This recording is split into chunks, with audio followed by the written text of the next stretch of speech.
You are Locked On Ole Miss, your daily podcast on the Ole Miss Rebels. Part of the Locked On Podcast Network, your team every day. Thanks again for making the Locked On Ole Miss podcast your first listen every day. We're free and available wherever you get your podcast, including YouTube. We are part of the Locked On Podcast Network, your team every single day. Hello, I'm Steven Willis from the Locked On Ole Miss podcast, and he is Brian Smith, the recruiting czar for Locked On College. But before we get started with that, I do want to let you know that he is sponsored by LinkedIn. LinkedIn is the college football recruiting sponsor across the Locked On Podcast Network. LinkedIn helps you find those qualified candidates you want to talk to faster. Post your job for free at linkedin.com/lockedoncollege. Terms and conditions apply. A lot of this stuff that we do, Brian, over the last couple of weeks has been fairly repetitive because the story that we've been constantly talking on is, when is Shekai Mills-Knight going to commit? What's going on with him? Where is Ladarian Clardy going to go? When is he going to commit? And those just keep drawing on as the season gets a little bit closer. But at least it feels like today we are going to get a resolution on Shekai Mills-Knight at least.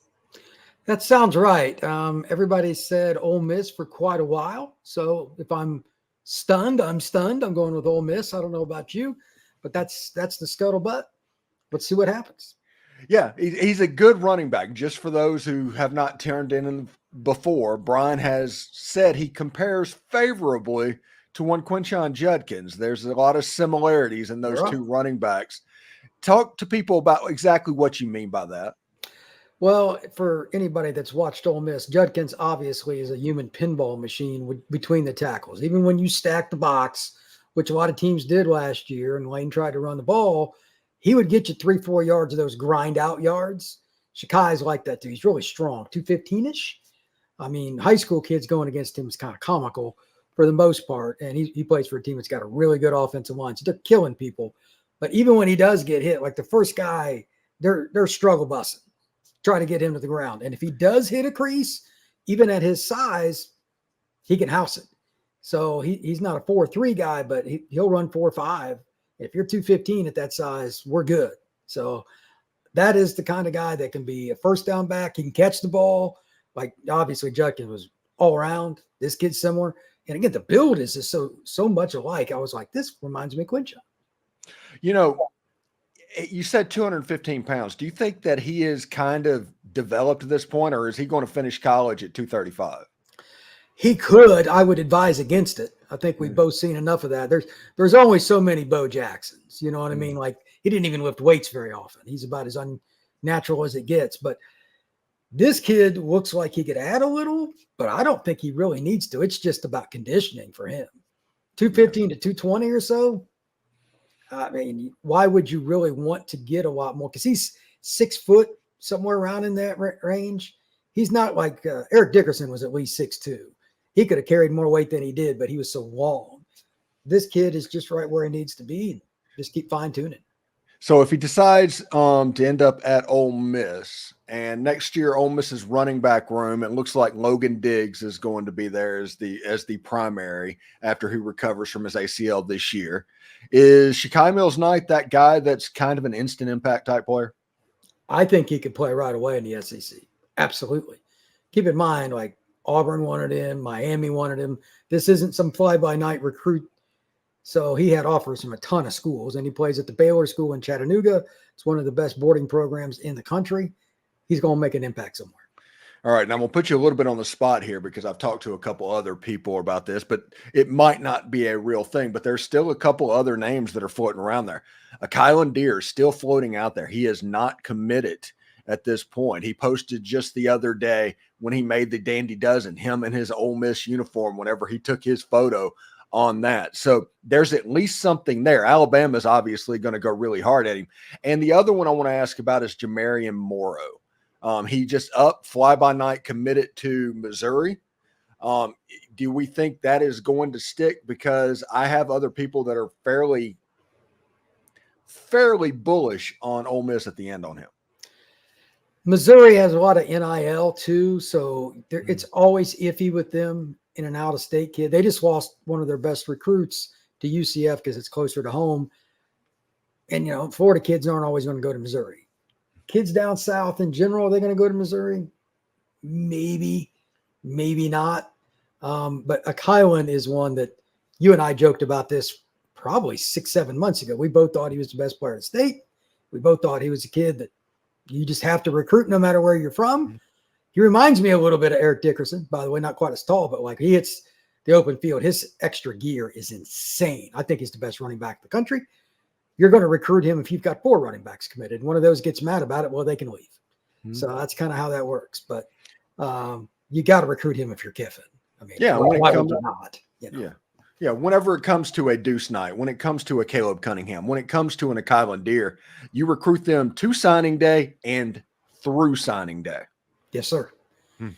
Yeah, there's a weird deal with the state of Mississippi. Like per capita, it's always top 10 in the nation for the NFL. This year is their skill position year. Like they always have linemen too in that state, but like good night this year. Yeah, quarterbacks, running backs, receiver, everything you can possibly want in that state. And even some of the linebackers could play running back and whatnot. They are loaded. So you got to take advantage. Strike while the iron's hot. Yeah, you are in Auburn, Alabama, and a player that was committed to Auburn, and Tyler Lockhart. He's a linebacker, I think. He can play anything, man. He's a dude. Yeah, and it's a name that I'm seeing like Lane Kiffin retweeting stuff about whenever he puts it. Yeah, you got to recruit that kid. Absolutely. Yeah. Tell me a little bit about him to let everybody know what type of a player he is. I've seen, obviously, his film, but I saw him at the Under Armour camp in Nashville. I didn't know he could change directions like that, and that's why you go to those camps. Seeing it live with your eyes is different. He's a kid that takes direction well from the coaching staff, doesn't say much, yes, sir, no, sir, typical Mississippi kid, and he's 205 with 0 body fat. I mean, he's going to weigh 225, no problem, be your will linebacker, maybe even be your Mike, depending on the scheme, and he can play downhill, man. His blitzer, outside, he can cover pretty well for a linebacker, although that's why linebacker is so hard now. They're always put in rough spots, but he's one of the few that I think can hang with a good running back. So I'm not sure he's going to cover a Kylan Deere, but you know what I mean? It's rare. So he could be a 3-down player, and from day one, he would be on your special teams units, 100%. Thanks again for making the Locked On Ole Miss podcast your first listen of the day. When we come back, we will get an update or whatever we can on Ladarian Clardy, because he's another player that Ole Miss is waiting on to see what he is going to do. And also, we're going to ask Brian. He has a little bit of ties to the Florida State side and stuff like that. Florida State takes on Georgia Tech in a week from today. We'll ask him about that as well.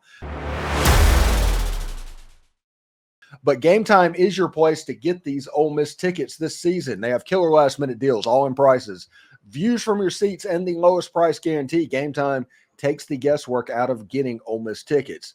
You know, there's not a bad seat in Vaught Hemingway Stadium. There's just not. But Game Time lets you see exactly what the view is from the seat and get them before you buy.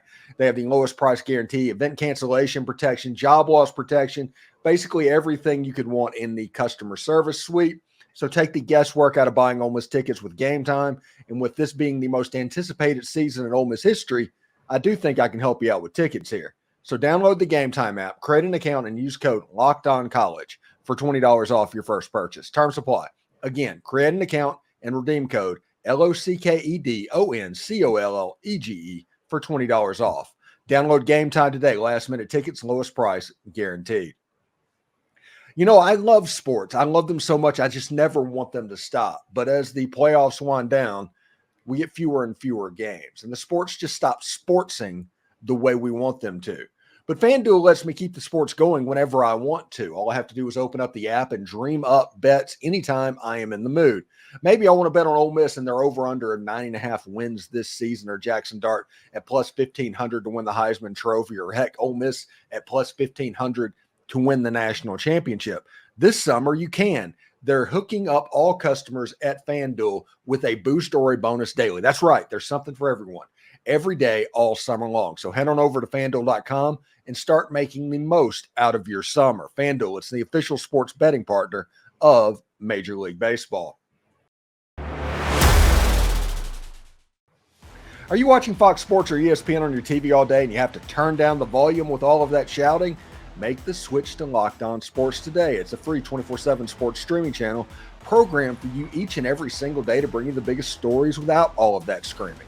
Locked On Sports Today brings you can't miss analysis, opinions, and news, all streaming 24/7 on YouTube or the free Amazon Fire TV channels app, part of the Locked On Podcast Network, your team every day.